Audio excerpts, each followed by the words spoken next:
কোডটা করি, আবার দেখা গেছে যে এই পার্টটুকু করি। তো এই এমএসএস এ আসার পরবর্তীতে এটা ব্যাক প্যানেল থেকে প্লাগ ডাটাবেস, অথবা কোনো যদি অলরেডি রেডিমেড কোনো টেমপ্লেট ইউজ করতে চাই তাহলে কিন্তু এই যে এখান থেকে, ঠিক আছে, এইখান থেকে এই ব্ল্যাঙ্ক ডাটাবেজে ক্লিক করব, করার পর একটা হচ্ছে কি ডায়লগ বক্স আসবে ব্ল্যাঙ্ক ডাটাবেজ নামে, এখানে ফাইলের নেম দিব এবং লোকেশন এখানে সেট করতে পারবো। ঠিক আছে, এখান থেকে চাইলে লোকেশন আমি চেঞ্জ করে দেখাইতে পারবো বা লোকেশনের ভিন্ন জায়গায় দিতে পারবো। তো আমি ডিবিএমএস 6 না রেখে এখানে ডিবিএমএস 6 টাই রাখি। ঠিক আছে, এরপরে ক্রিয়েট ক্লিক করি। ক্রিয়েট ক্লিক করলেই দেখা গেছে এই যে যে ইন্টারফেসটা চলে আসলো, এটা হচ্ছে এমএস এক্সেস এর একেবারে মানে শুরুর ইন্টারফেস। এবং এইখানে যেই টেবিল 1 একটা ক্রিয়েট হইছে, এখানেই মূলত আমাদের কাজ করার। আর এইভাবে একটা নতুন ডাটাবেস মূলত আমরা ক্রিয়েট করতে পারি। ঠিক আছে, এইটা হচ্ছে গিয়ে দ্বিতীয় ব্যবহারিকের কাজ। আর প্রথম ব্যবহারিকটা কাজ হচ্ছে এমএস এক্সেস অথবা এসকিউএল। এমএস এক্সেস অথবা এসকিউএল স্যারেরা।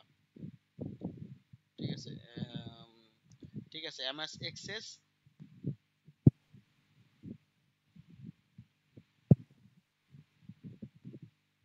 এমএস এক্সেস এমএস এক্সেস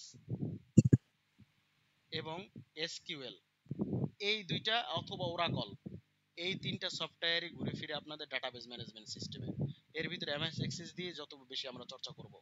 ঠিক আছে, তাইলে প্রথম ব্যবহারিক হচ্ছে কি এই তিনটা সফটওয়্যার ইনস্টলেশন করা, এসকিউএল করা, ওরাকল করার জন্য আমি ছোট্ট ভিডিও করে দিবনি, অথবা আমি ডাউনলোড করার লিংক দিলে ইনস্টলেশন আপনারা এমনি পারবেন।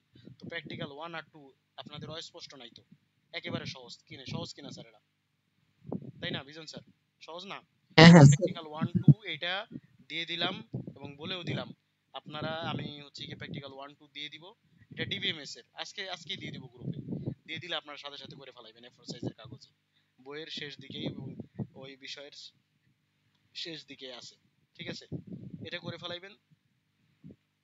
আর হচ্ছে কি আর কোনটার প্র্যাকটিক্যাল দেওয়ার কথা, আর কোনটা ক্লাস নিলাম, programming in C. Programming in C তে ইন্ট্রোডাকশন করেছি, প্রথম ক্লাস নিয়েছি, এখানে কোনো ব্যবহারিক রাখি নাই বা অ্যাসাইনমেন্ট নাই, শুধু বাড়ির কাজ আছে। এরপরে আর কোনটার ক্লাস নিলাম, ডিজিটাল সিস্টেমে প্রথম চ্যাপ্টারে বাড়ির কাজ আছে, দ্বিতীয় চ্যাপ্টারে বাড়ির কাজ আছে, তৃতীয় চ্যাপ্টার থেকে প্র্যাকটিক্যাল শুরু হবে, লজিক গেটের আলোচনায় গেলে প্র্যাকটিক্যাল। সো আমি কিন্তু স্ট্রাকচার অনুযায়ী আগাইতেছি স্যার, ঠিক আছে, চিন্তার কোনো কারণ নাই। ঠিক আছে, আপনারা হচ্ছে ওই অনুযায়ী প্রস্তুতি নিতে থাকেন আর পড়তে থাকেন স্যার, এটা বিষয়, এবং আশা করি এটা এখন খুব ভালো কিছু একটা হবে আশা করি।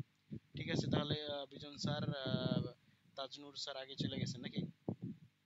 হ্যাঁ স্যার।